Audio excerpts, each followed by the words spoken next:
tardes.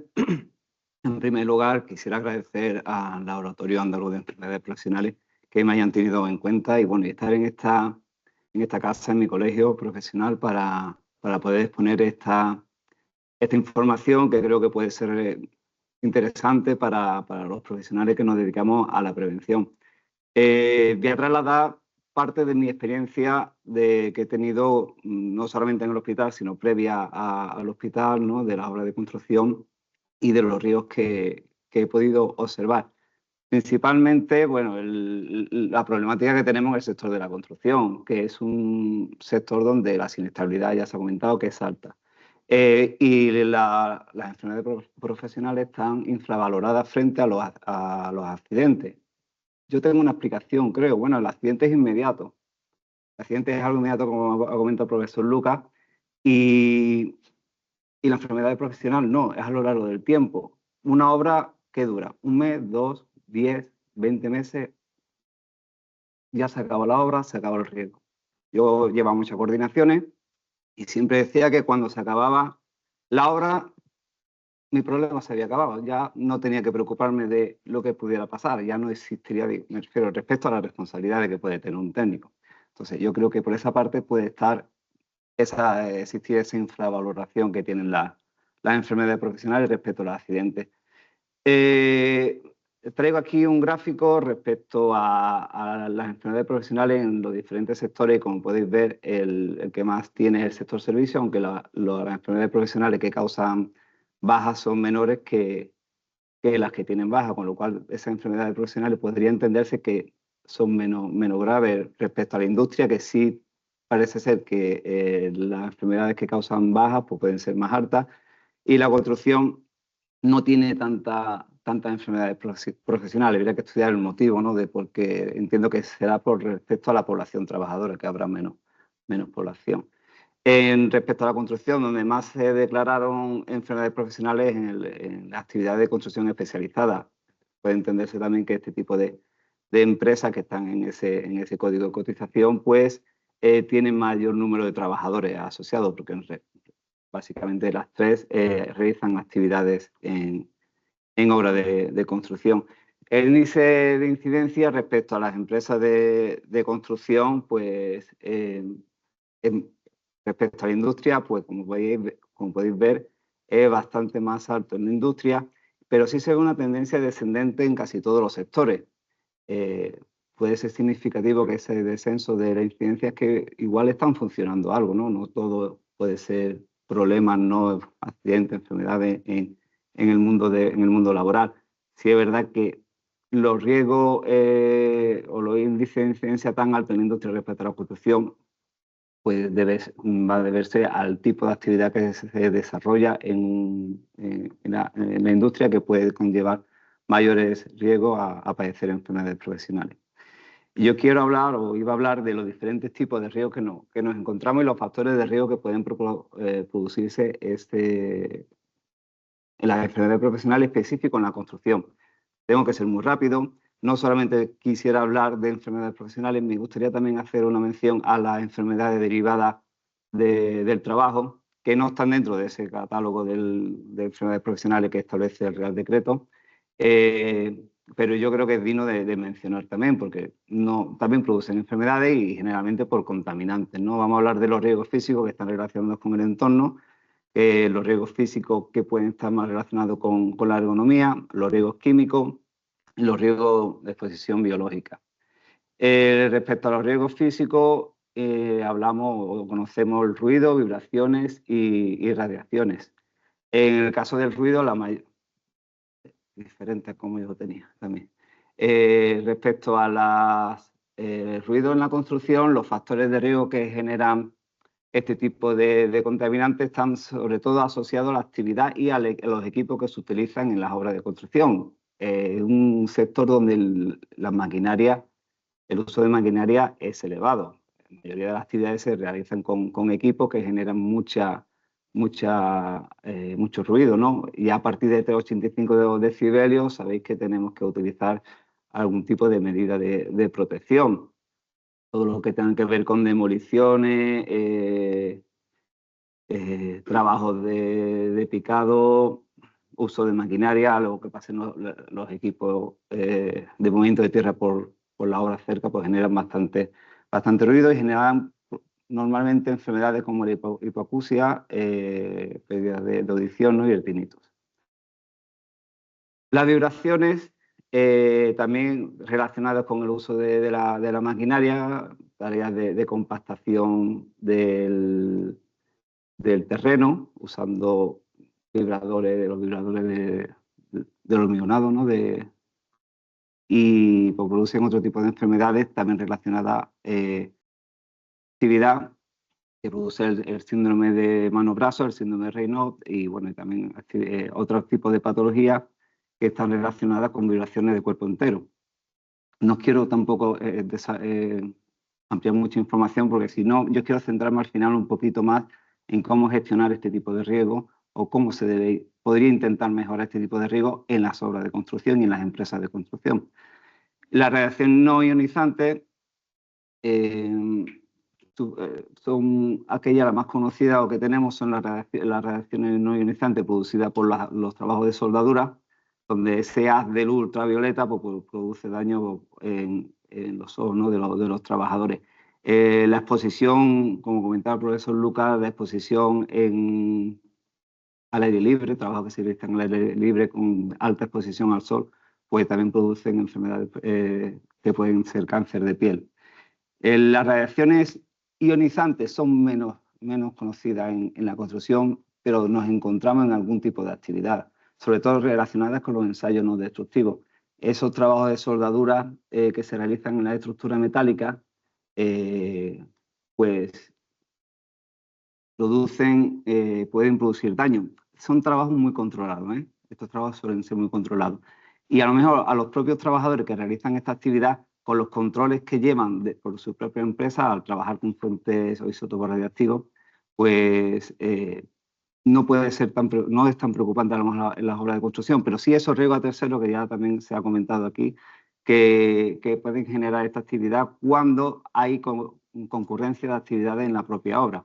En el sector industrial o las obras industriales sí que este tipo de situaciones se controlan un poquito más, bajo mi punto de vista. Los riesgos físicos relacionados con la ergonomía, pues son todas aquellas actividades de posturas forzadas que se realizan en las obras de construcción. La construcción es un trabajo duro. Siempre van a tener que coger peso los trabajadores. Son muchas horas de trabajo, son muchos días de trabajo.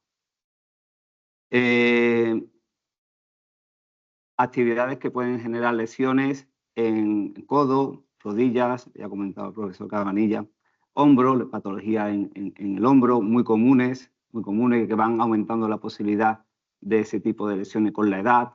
Al manipular carga no puede sobrepasar movimientos por encima del hombro, del brazo con el hombro, problemas en la rodilla.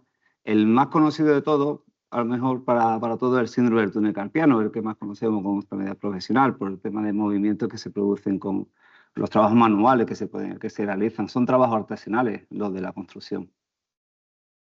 Respecto a los riesgos químicos, solamente un listado que tengo de lo que podemos encontrarnos. Ahora se hablará aquí del amianto, ¿no? De la asbestosis, la enfermedad que produce.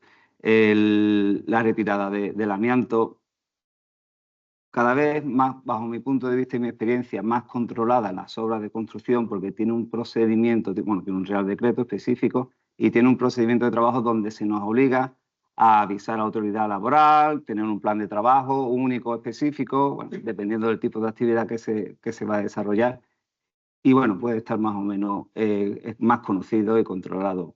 La dermatosis por contacto por cemento, el uso de productos químicos que tienen una gran cantidad o que tienen disolventes orgánicos que pueden producir ese tipo de enfermedades profesionales, o pinturas y recubrimientos que tienen o que producen vapores orgánicos, los POF, aditivos, plastificantes, espuma de poliuretano, las resinas EPOXI que tienen contaminantes o en algunas ocasiones ese tipo de productos pues también pueden producir accidentes por desplazamiento de oxígeno si se hacen en recintos confinados, espacios confinados. El asfalto, cuando se va, los vapores generan asfalto que produce irritación en la vía respiratoria, igual que la fibra de vidrio y la lana mineral. Bueno, y cada vez más conocido, que ya se ha comentado, lo quería dejar para el final, aunque va con una ponencia sobre este tema, la sílice. La sílice es un problema en las obras de construcción, bajo mi punto de vista y mi experiencia, poco conocido y que no se trabaja. Yo no he visto en ninguna obra de construcción hacer mediciones de sílice. Nunca. Y garantizo que he tenido muchas obras. Hay que hacer mediciones de sílice, están obligados. Me consta de que se está cada vez exigiendo más este tipo de mediciones a las empresas de construcción, lo cual puede ser un logro. En otros ámbitos sí he realizado mediciones de sílice y bueno, están más controlados en el sector industrial, pero en la construcción no. ¿Cuántas veces hemos visto a los trabajadores cortando ladrillos sin una mascarilla, con la radial cortando una losa? En el comentario de la casa de la obra del vecino de Valeriano, a que no tenían mascarilla, FFP3. Tenían, no se suele conocer ese tipo de riesgo. Riesgo biológico en construcción, también poco conocido. Respecto a los riesgos biológicos, sabéis que según el Real Decreto de 664 de riesgos biológicos tenemos el virus, parásitos, ¿no? Hongos y bacterias. Este tipo de agentes biológicos lo recoge el Real Decreto 1299 en función del tipo de enfermedad que produce. Mucho relacionado con trabajos de alcantarillado, trabajos con contacto con humedad en caso de hongo, trabajos subterráneos en general, ¿no? Yo me he encontrado en obras situaciones como esta, en la cual, pues bueno, es conocido el tema de los insectos, ¿no? O ataques, o digamos ataques, decir. El daño que te puede producir, en este caso avispas, que en las obras puede ser muy común. Me he encontrado montones de obras, sobre todo de restauración, donde el guano de las palomas está y tienen que trabajar y no conocen los riesgos que puede producir, el tipo de enfermedades que puede producir este tipo de estos excrementos, los hongos que nos podemos encontrar en viviendas que se tienen que demoler y que pueden producir daños o enfermedades a los trabajadores. Los riesgos que nos encontramos en trabajos de construcción también, como son trabajos dentro de las canalizaciones de saneamiento, de la red de saneamiento urbana, trabajos, obras, donde nos encontramos, podéis ver ahí una acometida de una vivienda, que es posible que haya vertido aguas residuales a ese terreno.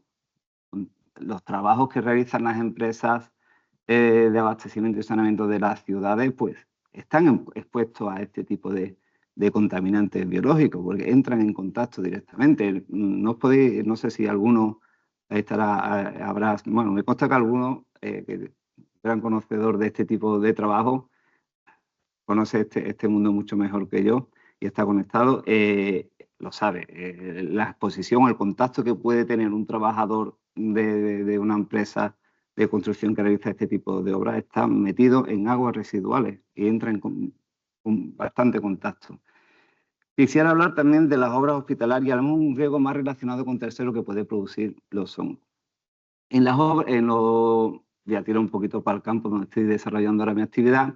Hace años conocí el tema de las enfermedades nosocomiales que se producen en los centros hospitalarios, producidas por las obras de construcción. Infecciones relacionadas con la asistencia sanitaria, en este caso el aspergilo. El aspergilo es un hongo que tiene redondo de la ubicuidad, que podemos encontrar en cualquier ambiente y que puede afectar o puede infectar a personas inmunodeprimidas.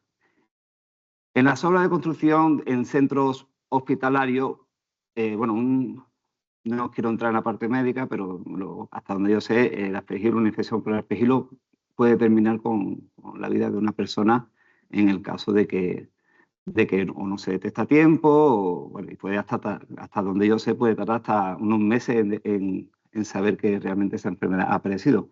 Bueno, los ambientes hospitalarios, pues no es no es una enfermedad profesional, pero sí una enfermedad relacionada con la actividad de construcción a terceros, con la concurrencia de actividades.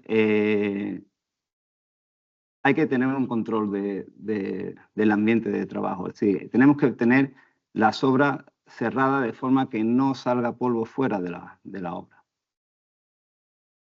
Sellando, teniendo filtros para que el aire que en caso de que tenga que salir salga filtrado con filtros HEPA, y utilizar otras medidas de protección como puede ser el sellado del paso de instalaciones, el sellado de los sistemas de conducción, usar ropa de trabajo para poder cambiarte, alfombras retenedoras de polvo, aspirarte para que en el caso de tener que salir al centro hospitalario no lleves el polvo contigo, y usar calzado. Algunas medidas preventivas que podemos encontrar. Solamente quería hacer este tipo que seáis conocedores de este tipo de situaciones que también puede producir en caso de ambiente hospitalario, pero cualquier persona que sea inmunodeprimida con este tipo de contaminantes podía contraer la enfermedad. Bueno, ahora quería hablar un poquito de la gestión de los riesgos. ¿Cómo se gestionan los riesgos, bajo mi punto de vista? ¿Cómo se deberían gestionar los riesgos en las empresas de construcción y en las obras de construcción? Hay que diferenciar que no es lo mismo la gestión en las empresas que la gestión en las obras de construcción. En las empresas está claro que para conseguir la integración de la prevención de riesgos laborales tenemos que hacer una identificación de riesgos y aplicando los principios generales de la acción preventiva según el artículo 15 de la Ley de Prevención. Si evitamos los riesgos, vale, pues riesgos controlados. Si no, hay que poner medidas preventivas. En esa evaluación de riesgo, en este caso riesgos higiénicos, tenemos que hacer mediciones. Tenemos que cuantificar, tenemos que saber si realmente existe riesgo y cuánto riesgo, y cuál es el valor de riesgo según el resultado de esas mediciones. No nos vale con una evaluación de riesgo por el método del instituto diciendo que el riesgo es moderado, porque es un método cualitativo. Tenemos que utilizar un método cuantitativo. Tomar mediciones. Entonces, el empresario es el principal responsable de aplicar este tipo de hacer que se hagan este tipo de mediciones o de evaluaciones de riesgo. Si una vez que la tengamos, tenemos que aplicar medidas preventivas. Si no, habría que reevaluar otra vez. Si no alcanzamos lo que queremos, tenemos que volver a reevaluar. Y en las obras de construcción, bueno, la obra de construcción empieza por el diseño. El proyectista tiene mucho que ver. El proyectista para mí es la parte fundamental dentro de la construcción, porque es quien selecciona los materiales que se van a utilizar y los productos que se van a utilizar. Si esos productos conllevan una exposición a agentes que puedan producir enfermedades profesionales, pues aplicando los principios generales de acción preventiva, pues habría que sustituirlo uno por otro. Si no, habrá que evaluarlo, pero el proyectista tiene que tener presente que estos riesgos están, y tiene que ir de la mano con el autor del estudio de seguridad, o en caso de que haya varios proyectistas, con el coordinador de seguridad y salud en fase de proyecto. Y bueno, ¿cómo podemos conseguir que se hagan evaluaciones de riesgos con métodos cuantitativos? Es decir, hacer mediciones en las obras de construcción. La obligación la tiene ya el empresario, pero ¿por qué no podemos poner dentro del pliego de condiciones de los estudios de seguridad un apartado donde se le diga al contratista, o se le obliga al contratista, porque el pliego de condiciones tiene que cumplirlo el contratista, ¿no? Ya que ha cogido la obra, de que se hagan mediciones periódicas en las obras? En mi caso, yo lo he conseguido hacer una vez nada más, también he de decirlo, ¿no? Pero bueno, se puede conseguir que esto se incluyan dentro de los estudios, y que el contratista tenga presente que tiene que contratar esas mediciones. ¿Qué ocurre también? Que ¿cuántas empresas subcontratistas tenemos en una obra de construcción? Como una obra de construcción sea de más de 10, 15 millones de euros, estamos hablando de 50, 60, 70 empresas subcontratistas. ahí va a haber también va a existir la concurrencia de actividades entre las distintas empresas. Medimos solamente o hacemos evaluaciones de riesgo solamente a los trabajadores que están ejecutando la actividad, también a los que están al lado. Bueno, eso sería necesario de valorarlo.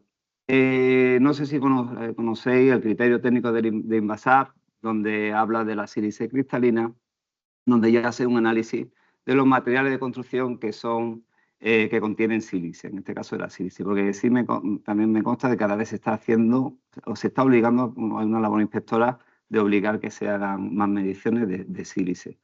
Y tipo de actividades donde en función del material podemos encontrarnos sílice. Por último, en la fase de ejecución de la obra, pues ese control, ¿no?, que se debe hacer por parte de los empresarios, pues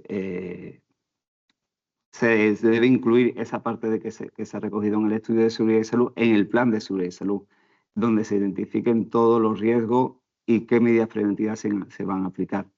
El contratista es el máximo responsable del cumplimiento del plan de seguridad. Eso está claro. El coordinador de seguridad y salud, ¿qué tiene ahí que hacer? Pues su misión fundamentalmente es la de coordinar esa concurrencia de actividades para que los riesgos que produce una actividad de un trabajador, un soldador que está trabajando, soldando una barandilla aquí, pues no le afecte al otro que está ejecutando un trabajo de solería, con lo cual le produce daño.